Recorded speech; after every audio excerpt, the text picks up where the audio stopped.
Hello everyone, welcome to the channel. Starting के अंदर क्या है कि कुछ बेसिक जानकारी जो आपको जान लेनी चाहिए। मतलब 2023 के जो बैंक एग्ज़ाम्स हैं उनके प्रिपरेशन करने से पहले कुछ चीज़ें जो आपके माइंड में रहनी चाहिए।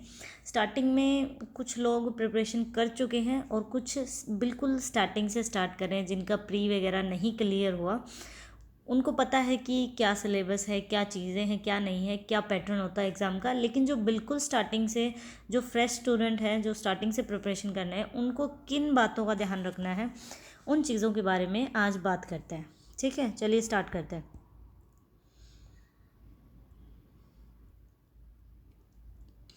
सबसे पहले है हमारे पास, अगर आप बैंक एग्ज़ाम की प्रिपरेशन कर रहे हैं तो आपके पास बैंक के 6 एग्ज़ाम्स होंगे। एक आप आरबीआई का भी ऐड कर सकते हैं, 7th आरबीआई का आप क्लर्क का ट्राई कर सकते हैं। ठीक है, अगर आपने नॉर्मल ग्रेजुएशन कर रखी है तो। उसके अलावा हमारे पास 6 एग्ज़ाम होते हैं। कैसे 6 होते हैं? एक है आपका आईबीपीएस कंडक्ट करता है, एक एसबीआई। एसबीआई के 2 होंगे आपके पीओ के और एक क्लर्क का। ठीक है, अलग अलग टाइम होता है उनका। जो एसबीआई का एग्ज़ाम है उसमें सेशनल कट ऑफ नहीं होती है आपकी। आईबीपीएस में एक तो सिंपल होगा आपका पीओ का और क्लर्क का जो आपके, और एक होता है आईबीपीएस आरआरबी, जो ग्रामीण बैंक होते हैं, रीजनल रूरल बैंक, उसमें भी एक पीओ और एक क्लर्क। तो इस तरह से अगर हम देखें तो आपके साल के अंदर जो, मतलब हमेशा साल में 6 एग्ज़ाम तो आपके होने ही होने, जिसमें से 3 पीओ होंगे आपके और 3 होंगे क्लर्क के एग्ज़ाम। ठीक है, जो ये दोनों है आपके आईबीपीएस और एसबीआई, इसमें 3 सेशन होते हैं। आरआरबी का अलग पैटर्न होता है। देखिए, जैसे हमारा एसबीआई और आईबीपीएस, इसमें क्या होगा, 3 सेशन होंगे आपके, इंग्लिश, एक मैथ्स और एक रीजनिंग का सेशन। ठीक है, इसमें 35 क्वेश्चन होंगे, आपको 20 मिनट्स मिलेंगे। 30 क्वेश्चन होंगे, 20 मिनट मिलेंगे। इसमें 35 क्वेश्चन 20 मिनट्स, 35 क्वेश्चन 20 मिनट्स, मतलब टोटल आपके पास 1 घंटे का टाइम होगा, मतलब 60 मिनट्स होंगे आपके पास, और 100 मार्क्स का आपका क्वेश्चन होगा, क्वेश्चन पेपर होगा। ठीक है, आईबीपीएस में भी सेम है, एसबीआई में भी सेम है।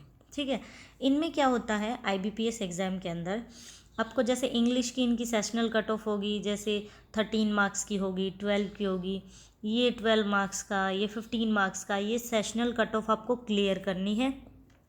फिर एक ओवरऑल कट ऑफ बनेगी, जैसे 74 होगी, 73, 64, जो भी है, आपको सेशनल भी करनी है और ओवरऑल भी क्लियर करनी है। लेकिन एसबीआई में क्या है, सेशनल कट ऑफ नहीं होती।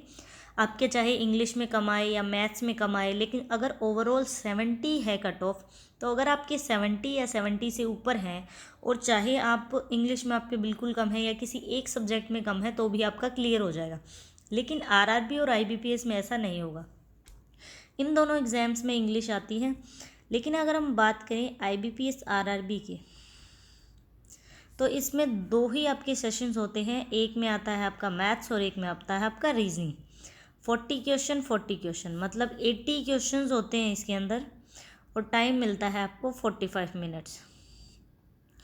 उसमें 20-20 मिनट का टाइम होता है। जैसे इंग्लिश स्टार्टिंग में ओपन होगी तो 20 मिनट बाद इंग्लिश का सेशन हट जाएगा, मैथ्स का स्टार्ट हो जाएगा।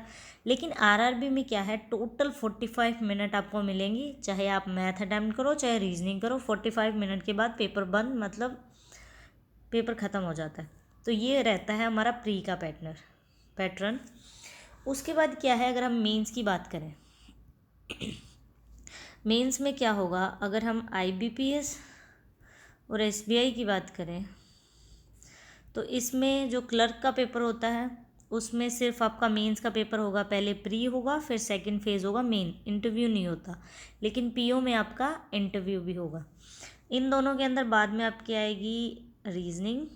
इसके साथ रीजनिंग विद कंप्यूटर होती है, लेकिन कंप्यूटर के 1-2 ही क्वेश्चन आते हैं, ज़्यादा नहीं आती। उसके बाद मैथ्स होगा आपका, फिर आपका इंग्लिश, एंड देन आपका जीके। ठीक है, 3 घंटे का टाइम में होता है और आपको 200 क्वेश्चन डन। लेकिन आरआरबी के अंदर क्या है, रीजनिंग आएगा, मैथ्स होगा, जीके होगा, ये चीज़ें हैं आपकी। लेकिन उसके बाद हिंदी या इंग्लिश में से आप चूज़ कर सकते हो। आपका मन हो तो हिंदी में कर लो, आपका मन हो तो इंग्लिश में कर लो। इसमें ये एक बेनिफिट होता है, ठीक है।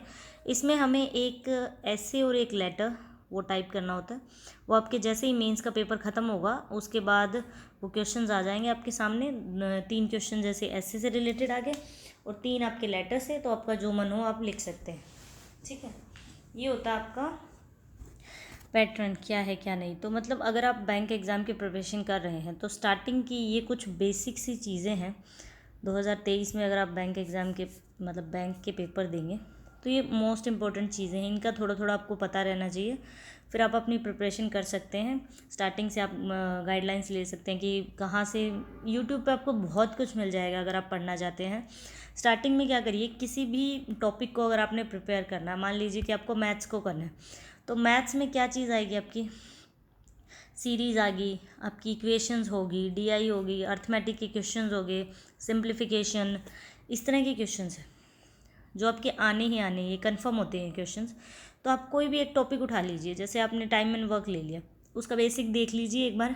उसके बाद फिर आप कोई भी पीडीएफ डाउनलोड कर लीजिए, उसमें 200-300 आपको क्वेश्चन मिल जाएंगे, या जितने भी मिल रहे हैं आपको।